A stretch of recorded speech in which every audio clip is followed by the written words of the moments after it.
All right, today we're talking about how authenticity is key and how much I love authentic people. Now, I already know there's people out there that are thinking, wow, Luke's saying he accepts everyone as is. He's saying no one needs to change. No, that's not what I'm saying. Because being authentic isn't just being yourself. It's not being your current self. It's being true to yourself. But you can't be true to yourself if you don't know yourself. And a lot of people think they know themselves when in reality, they haven't even scratched the surface as to who they actually are. So you can't be authentic if you don't know yourself, because then you can't be true to yourself. And I'm not pointing at the atheist. I'm not pointing at the agnostic. I'm not pointing at the Christian. I'm pointing at everyone. Because as you get to know more people, meet more people, different locations, different backgrounds, there's inauthenticity everywhere.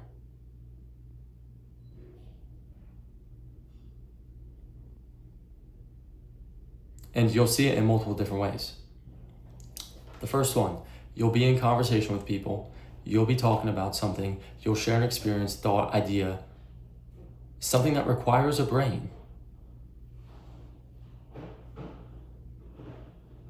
And then their response will be, yeah, and they'll look away. And I'm not talking about the moments where you're saying yeah in conversation, because I say yeah in conversation all the time. I'm not talking about the moments where you need to get out of the conversation, so you're saying yeah to kind of hurry things up, because you've been talking for a while. I'm talking about the moments where you're just kind of standing around, in and out of conversation. You share a thought, an experience, an idea, something that requires a response more than just yeah, yet that's all they say and look away.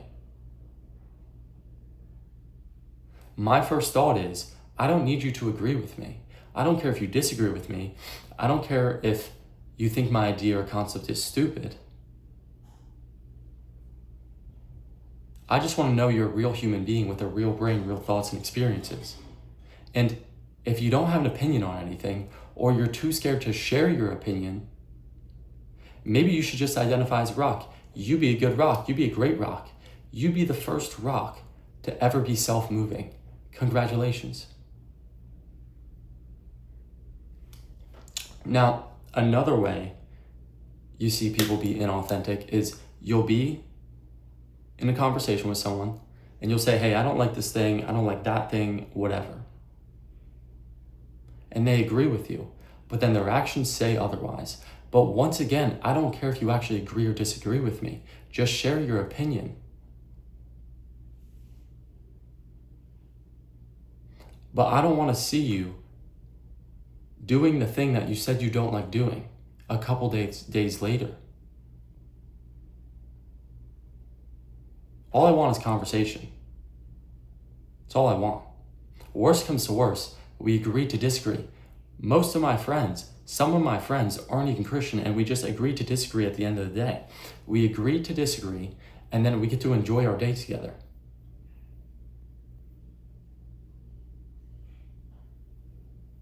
And I don't need to bring up religious topics. We agreed to disagree already. Why continue to bring it up? Why continue to sell on something that doesn't necessarily need to be sold all the time, every second? Why don't I just speak with my actions? We can agree to disagree. If I say, hey, this product is great, and they say, no, it's not, maybe they're lying to themselves, but they're going to need the product eventually, so why continue to sell something that they don't want to currently buy? And I'm not saying that religion is just something you buy, it's not a product you buy. I'm not saying it's just a product you buy. But a lot of the time, it takes people to get to the lowest of their lows in order to look into it. And it just takes time. And the more I try and oversell, the more it becomes inauthentic. So, another way people seem to be inauthentic is in conversations is you'll be talking to someone and they'll ask you a bunch of questions. They'll ask you about your life, whatever, certain things. But when it comes to you asking them about their life, they barely give you a response. They barely give you anything. And then you realize it's almost as if they're trying to figure out all your business, trying to get in on your business, being nosy, and they think they're being all sneaky about it, when in reality, as long as you analyze, It's pretty obvious what they're doing. And another way you'll see people be inauthentic is the opposite. They'll come up to you, they'll start having a conversation with you, and they are talking the whole time. They don't let you talk for a second. They talk about their problems, you try and give them a solution, and then they immediately start talking over you. What was the point in that conversation? Just go talk to yourself at that point.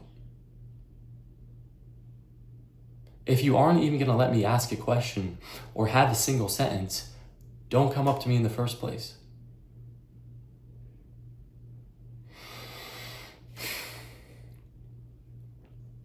So, all I want is authentic people in my life. Authentic people are my favorite people. People that are comfortable in their own skin, comfortable with their ideas, confident in their ideas, confident in who they are, yet they're not afraid to be wrong.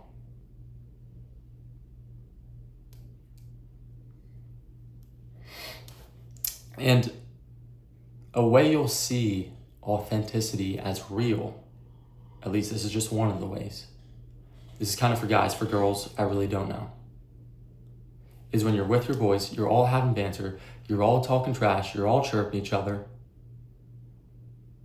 you're competing, and then you can go out and do cool things together. And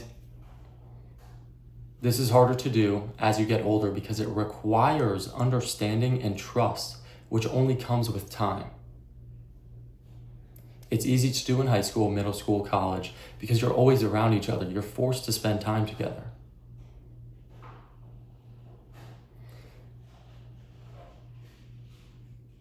Which makes it go a lot farther and a lot quicker.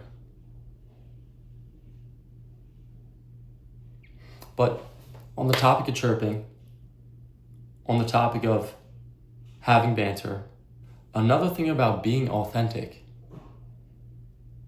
is reflecting on your own reactions and your own thoughts and having the ability to understand that someone may make fun of you for something, but they may not even know it's an insecurity of yours. And it would be dishonest for you to say it's their fault for something that you're insecure about. Because if I'm insecure about something and someone makes fun of me for it, I'm going to take offense to it. But if someone makes fun of me for something that I'm not insecure about, then I'm just going to brush it off, not care.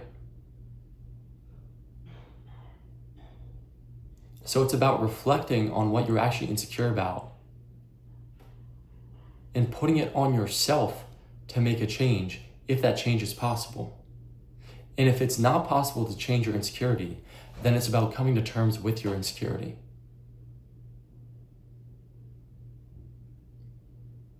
Because you can't blame other people for a thought that's in your brain. They can't know all your thoughts. So, I guess ultimately, the conclusion is that authenticity isn't about always expressing your thoughts. It's about understanding your actual thoughts through reflection and knowing you have a conscious brain, and then expressing them when necessary.